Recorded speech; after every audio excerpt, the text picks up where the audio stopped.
So basically what we're doing between now and Friday is we're warming that seat up, and this is its biggest warming so far. Who's going to be in that seat next? Jane, over to you. Our next guest could fight you with one arm tied behind his back and barely even break a sweat. This SAS star is heading on a new 22-day Embrace the Chaos tour. So here to put our pandemonium in order and to rock our socks off, it's the fearless Jason Fox.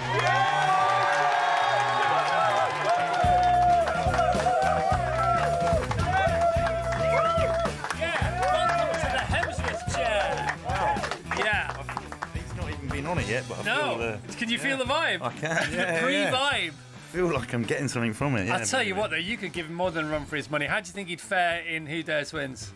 I think he'd probably do all right. Yeah. I don't know what his regime well, actually, his mental approach to things is pretty robust, isn't it? Yeah. No, I mean, he's the whole Limitless thing that he showed that he does on National Geographic. Have you seen it? I've seen bits of it. I haven't watched it. I very rarely watch a full series of anything through 100%. Yeah. I watch bits and then go somewhere. I think you and he would make a great little double act, or a big double act. Would you take Hemsworth on board? Take him on or take him on board? Take him on board. Would you take him on? Of course you'd take him on. He's showbiz strong. No, he's not though, is he? That's the whole point. He's not showbiz strong. I think he's 100% genuine, isn't he? Yeah. Yeah, he likes pushing himself. Yeah, we'd take him on board. He's got his own YouTube channel, because I've been watching a lot because he's coming in on Friday. So I'm having to watch YouTube for a living. That's my job at the moment. Terrible job, isn't it? But somebody's got to do it. His best mate is his trainer. And they really put each other through it. He's so cool. And, he's got this, he's been diagnosed with a huge sort of increased possibility of suffering, being challenged by Alzheimer's as he gets older. No way. Yeah, because he had this whole body scan as part of his Limitless show.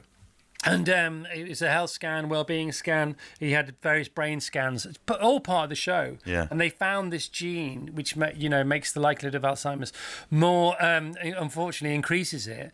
And then his dad has been diagnosed with Alzheimer's. And one of his Limitless shows is he and his dad going on this road trip to help with his Alzheimer's. It's fascinating. So his mental health, he's very aware of everything that's going on. Really interesting guy. I'm going to start watching that. Yeah, good, man. Really interesting. Well, I was watching him and I was watching you yesterday. How much do we want to talk about Who Dares Wins SAS, the latest I'm happy to talk about it. It just depends whether people want to hear spoilers or not. Well, there's going to be spoilers. I mean, including who's here today. And she's like, I don't want to know who's left. I don't want to know who's left. Well, hang on, but you're going to be with him all day. You should have watched it, to be fair. All right. Can I start with this question? So it's doing great business, of course, as usual. Who Dares Wins SAS, celeb version on Channel 4. Can I just ask this question? What is it, in your opinion, about the females that take part that seem to make them more resilient and better at the game you play than the men? Okay, so... Because that's a fact, isn't it? It is at the moment, yeah, and I think part of it is to do with the fact that they really, really want it. Their why is to prove people wrong, and they will endure and grizz out, it's not really a word, but grizz out, anything that we throw at them, and even if they fail, they're not going to be sort of like downtrodden. Their why is stronger. The guys, we've had some really strong guys on, but when it comes to that interrogation phase, they're not bothered. They're like, do you know what? I don't want to go there, or I don't need to prove anything to myself, or X, Y, or Z. There's lots of different reasons, but for the last few seasons, the girls' why is stronger, and I think it's all to do with the fact that women want to prove themselves and show that they can stick it, because maybe they've been doubted for a long period of time. And in your experience, are they naturally more resilient? Their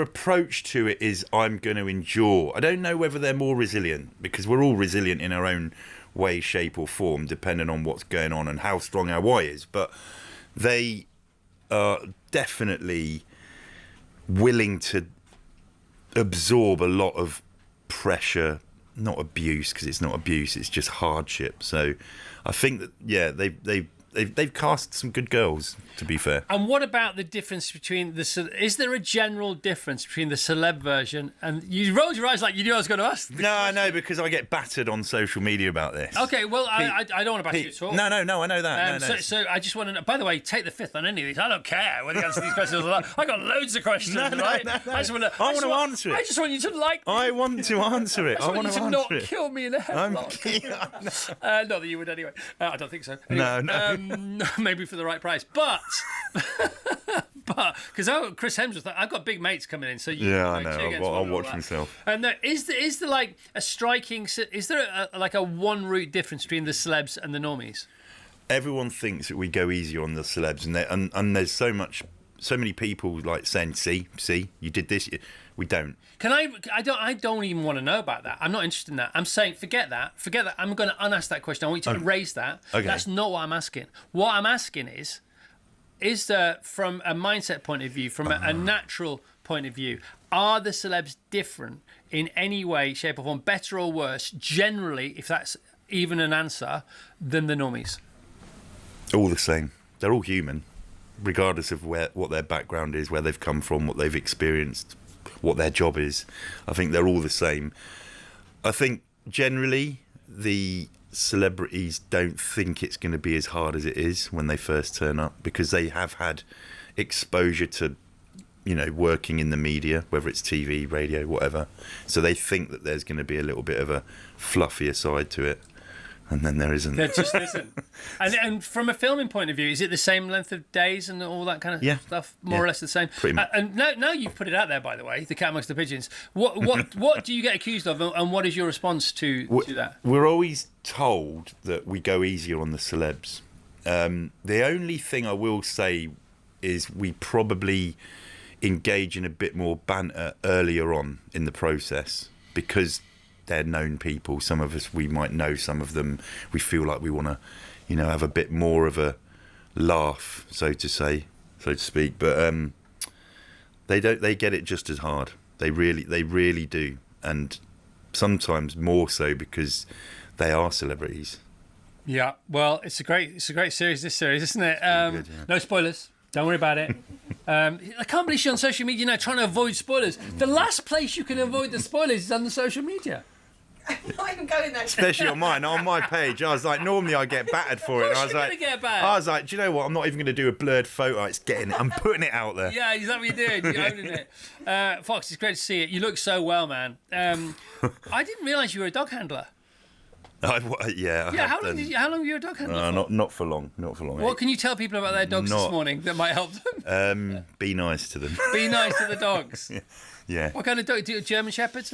No, I've had I've had a few dogs over the years, as in like personally, but professionally, what did you work with? Malinois. Right. Okay. Belgian Malinois. Okay, what kind of things did you do? Oh no, it was just a working dog. I can't really talk too much about it. Really? Yeah. Oh my God, even the dog's a secret. Yeah. That's so cool, isn't it? Yeah. Sorry, can't talk about the dog stuff. Secret. And the dogs, they can't bark about it either. No, they're not allowed to talk about it. They've signed it. They've poured a document. And what about male and female dogs? Is there a difference between those guys? Well, No. I don't know. I mean, is there? No way. From a working point of view. no, I don't think so. Right. I don't know. I don't remember anyone saying, "Oh, you're better off having a female dog or a male dog." Right. Yeah. And are you? You're 10 years plus now out of the service. Yeah. More than that. When did you leave? 2012. 2012. Yeah. Yeah. So it's like coming up for 40. I'm irrelevant. Yeah, but you were still in it for longer than you've been out of it. Does it feel like that, or does it feel the other way around? It feels the other way around. Probably does. I feel like it? there's been so much happening in that 14 years. Yeah. That it does feel like it's been longer. And are you still turning down more stuff than you're saying yes to? Is it? Always... No, I'm always on the prowl. Really? If anyone's interested, I'm in. Always hustling. I've got a 7.5-month-old kid. So. Yeah, of course. How's that, by the way? Yeah. Forget all the all the other stuff. It's awesome. Yeah. I made the mistake not long ago saying, "Oh, it's easier being older." That's a lie. It's not. It was for a second. It's more enjoyable because I'm older. Yeah. I think I'm just more present, maybe. Yeah, and you're more relaxed about yourself. Yeah. And I'm therefore- not saying I know what I'm doing. I think we just all, like, us humans just wing life anyway. But Yeah. yeah, it's brilliant. So are you going on tour to get out of the house then? Is that the... Let's be honest about this now. Going on tour to keep him in nappies. Yeah, Jason Fox says, embrace the chaos while I leave it behind. Yeah, I know. Yeah. So 22-date live tour. What's still in this? What's not in it? What's new? It's there's some familiar themes for people that have come to the tour before.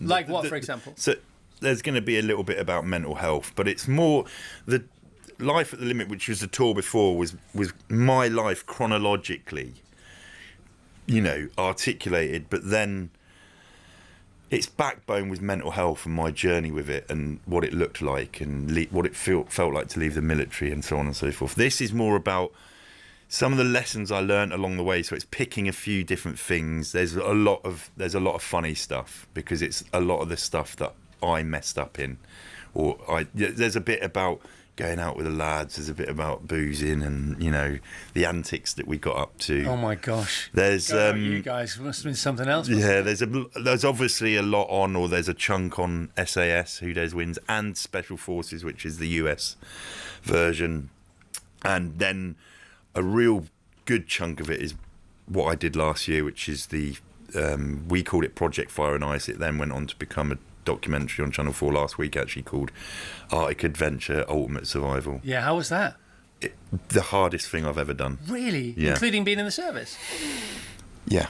No way. Minus the getting shot at thing. I mean, that was a bonus, but it was harder because I think, again, we go back to the age thing. I'm a bit older. And also, I didn't have to do it. And it was brutal. It was short and sharp, 10 days, but it was brutal. Yeah, I mean, I suppose you have all the mental strategy of or the experience of different mental strategies, and you knew it was going to be over. So it's not the same. But if I'm going for a really long run or whatever, I'll do some hill climbs like I did on Saturday. I always say to myself, in 90 seconds, this is going to be over. And exactly. Soon I start, soon it's going to be over. So did the fact that you knew it was going to be 10 days? Did you not just keep? I would just keep defaulting to that. We did, but the issue is everything that I've ever done in the past, whether it's in the military, where I'm like committed because it's my job and I've not given myself another option. I didn't give myself another option because I didn't do very well at school, but that was my job. I go on courses and I'm invested. I bought into it. I'm doing it.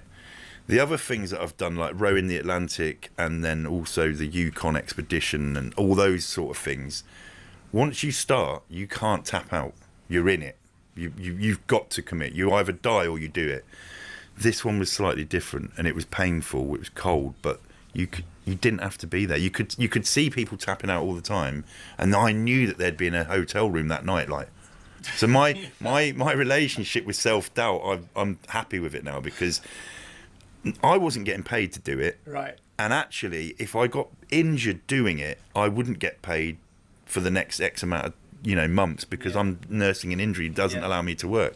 So I was really having to dig deep and, I'd wake up in the morning in that tent with Woody. I shared a tent with this guy, Woody.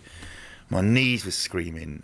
Like, you've got to get out of the tent to go for a wee. Yeah. You've got to boil water. You've got to boil snow to eat. That takes an hour. To put the tent up, you've got to dig it in. That's an hour to make your bed, basically. Crazy, isn't it? And that's all eating into your time to then go out and do the distance. And you've got to do 50 kilometres every 24 hours. It's funny you say that again. I honestly don't want to bring it back to me, but if I'm running a loop, I lose interest because you can always turn back. Whereas if I'm running somewhere, that's why I run to work every morning. The destination. Yeah, because you just got to do it. You got no choice, and it's a decision made, isn't it? And once the decision's made, you can literally jog on. In my case, move on. Yeah. The row you did across the Atlantic, that was a world record-setting row, wasn't it? Yeah. What exactly did you do, and who did you do it with? So there was 5 of us. We rowed from mainland Europe, Lagos in Portugal, to mainland South America, Venezuela. There was a small spit of land that stuck out. And highs and lows emotionally and physically in that? It was an emotional roller coaster. Was it? It was like the sea that we were on. It was scary, worrying, funny, annoying, painful. I got a boil on my backside. It was You're allowed to get one boil. Oh, on that your one. back side. He was in a terrible place.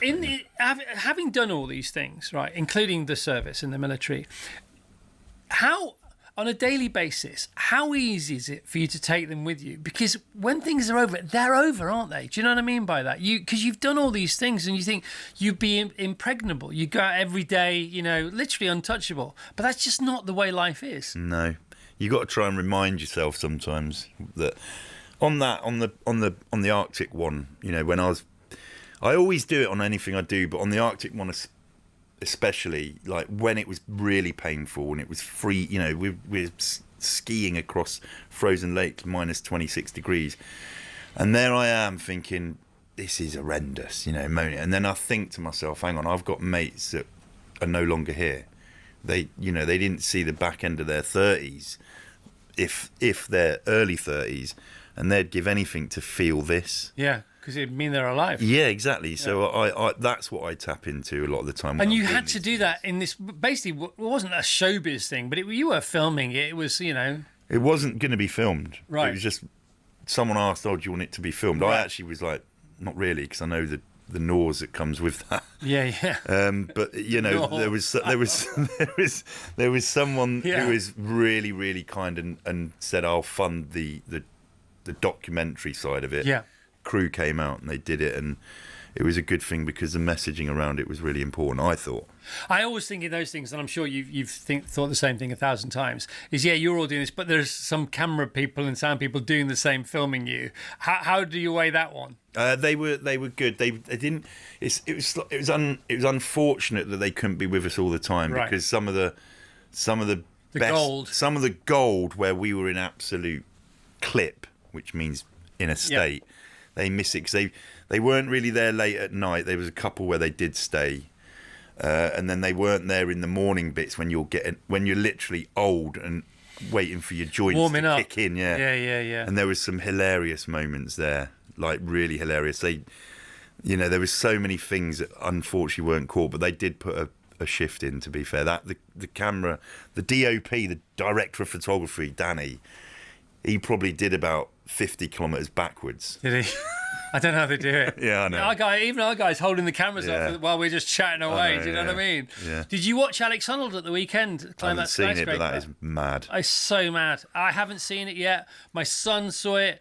I said, why don't you tell me it was on? He said, I didn't think you'd be interested. Well, of course we'd be interested. I love Free Solo. It's one of my favourite documentaries. So he climbs up this skyscraper in Taiwan. You know what happened. I know, yeah. And did you hear what happened when he got to the top, when he let go? Oh, he had his legs wrapped around something and with arms free, hands free, whatever. Yeah, so he could get some more chalk out or something. It gives me the heebie-jeebies. I know. Having been in not a similar situation, but having been at the extreme limits of a human being's capability mentally and physically, can you recognise anything that he's going through similarly? Breath work. I don't know what the heck. I can't comment on what he's done, like free soloing both things that he's done, because I absolutely hate heights and I've worked at them, but a lot of the time we've got equipment that we can call upon. But when you do dangerous things, you're that good at what you do that you are in a state of flow. In fact, if you thought about it, that's where you'll probably come unstuck. Yeah. So I think it's all about making sure that you are good enough at what you do. And that whole thing about you don't practice something till you can get it right. You practice it till you can't get it wrong. Yeah. Even if you try to get it wrong. Exactly. Do you recognise that? You can throw in a million curveballs and it doesn't matter. Yeah. You'll just adapt and react. Yeah. And I think that's obviously where he's at, I think. And also there's probably, I think apparently he has no, there's something going on in his mind where he doesn't get all jittery about fear, which that's something cool, different. Yeah. What a thing. I still want to watch it. I want to watch it in its entirety in real time. It's like just under 2 hours. I do, but I know it gives me the funny feeling. We can watch together. We can hold hands. We can hold hands and wait for Chris Hemsworth. From behind the sofa. And we can order a Deliveroo. And life will be sweet, my friend. Jason, I love this. Embrace the chaos. So what takeaways, without blowing anything that's going to happen in the theatre. By the way, let me just say, Embrace the Chaos, a 22-date tour for now. Further dates will be added. jasonfox-official.com for tickets. And we're looking at Bury St Edmunds. This is all in March. Buxton, Coventry, Warrington, Kendal, Glasgow, Harrogate, Middlesbrough, Lytham, Yeovil, Cardiff, Southampton, Birmingham, Worthing, Cheltenham, Hereford, Basingstoke. Then into April, we're looking at Swindon, Guildford, Edinburgh, York and Chesterfield. So what kind of takeaways are you going to get into? There's going to be a lot about, finding people's why, what my why looked like. Right, tell us about the concept of why. Why is, like, your purpose? Yeah. Like, what is... Like, I left the military and I lost my sense of identity, my belonging, my purpose. And I was lost for a little bit. And that's why I struggled with my mental health, why it really did spiral. And so it was about going out and finding my why. So I explain what that is. I use a diagram. There is a diagram. A picture paints 1,000 words. There's no singing and dancing yet. No. There's no live band yet, but there is a diagram. Yeah, it'll be like, yeah. But I'm really selling it, aren't I? No, mate, yeah, mate. Come to my lecture. No, mate, but that was the no sell sell. You don't need a blimmin' diagram. I just love being in your company. I get good vibes from you, man. I get really good vibes. And the thing about the why is that, it's said because it's true. It's a cliche because it's true. You find a big enough why, you'll always find a how, and you'll find yourself in the middle of it. You'll succeed. Yeah, and who you are is an anagram of how you are. How you are is an anagram of who you are. Exactly. It's great, isn't it? Yeah. It's so cool. You should go and do it. No, I get up at 4 o'clock every morning. That's your why. Listen, I get up at 4. This is what I do. People say, people are obsessed with morning routines. Yeah. So I get up, right? I get up every morning. I get up at 3:40 every morning. I have to go outside. I have to find some firewood. I have to get a flint going. I have to... Oh, no, that's you, isn't it? That's definitely not me. I get in the shower. I have a cold shower every morning. Mate, that's the first win, isn't it? Yeah, it's the first win. I do a little prayer, the kindness prayer. I start from where I want to start in the river, not where yesterday left me in the river. I go back to where I want to start again. I think it's really important. Start with a smile. Just smile. Literally smile into the mirror. Say it. How often do people look in the mirror in the morning? How often do we all look in the mirror in the morning and we won't look at ourselves in the eye? Look at yourself in the eye. Tell yourself you love yourself. Give yourself a high five. Give yourself a big smile and be your own best mate at the start of the day. Yeah. I regularly look at myself in the eye. But if I was you, like I wouldn't stop looking at myself. Yeah. I'd be walking around with the mirror going, oh my God, I'm so gorgeous. That's not the... And I used to be in the SBS. Come on. No, that's more... I reckon that's Hemsworth. I think he's... That's why I'm not you, mate. That's why I'm not you. So we've done dogs. You've kayaked. How many miles you kayaked? 1,980 miles. It's not like 5, is it? Of the Yukon River. Yeah, that was one trip. It was awesome. How is that? Because I went kayaking for, we got a kayak. We live on the river. We're very lucky. We got a couple of kayaks, and at 3 or 4 miles, my tummy muscles, they've gone, man. What was that like? I got a funny story. So my mate who I did it with, he's canoed a few rivers, big ones. And me and him always wanted to do something. We were in the military together years before. And we were doing some training sessions, and we have special expedition kayaks that I had never really used before, but you do a bit of canoeing in the military. So before we went out, I was like, he goes, mate, you need to get some time in the boat. I'm like, mate, I'm fine. Don't worry about it. I've done it. I know what I'm on. Yeah, exactly. I know what I'm on about. Cockle show heroes. Anyway, we go down to Swanage Bay because we're going to do a little bit of an open. Which is beautiful. It is very nice. And he's got in his boat and he's paddled out. He's looking back at me. I've got into mine, and I'm like, "Oh my!" It's the most unstable thing. And immediately my abs have like tensed up, and I'm like, "Oh my!" And he was laughing at me. He goes, "I told you, didn't I?" Yeah, I was like, "Mate, what have you done?" They are so unstable. That's the first thing. Getting in one is hard enough, isn't it? We ended up canoeing round to Durdledore, like Battle Beach or whatever it's called. Durdledore. And we've gone round, and as we've got there, the beach is out. It's the first sunny day of the year. It's packed. There's 200 people.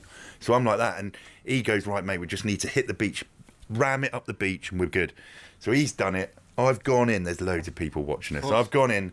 I've beached it. As I'm climbing out, a wave's come from behind, picked the boat up, and I've capsized in like 2 foot of water. I'm like, And this guy comes over to it. He goes, "Aren't you that bloke that was in there?" I'm like, "Shut up." Yeah. Were you in charge of our nation's security for 20 years? Embarrassing, yeah. Yeah, and also, if that happens in that shallow sand, you get all the sand, where you don't want it, where the sun don't shine. It was horrible. It doesn't work. There's no redeeming moment in that situation, is there? No. And especially your SBS. I know. Kayak. I know. Durdle door. I know. Do you know what I mean? Oh my Our God. backyard. Terrible, man. That is so bad. That is so bad. I don't want to be your friend anymore. Jace, it's great to see you, man. I always love seeing you. Mate, it's awesome. I always Thanks for look letting forward me to seeing come you. in. You're such a nice fella. You're such a great human being. Right, so Who Dares Wins, SAS, Channel 4. The girls are smashing it. They are smashing it. And all the boys said, no, thanks, ta-ra, out of here.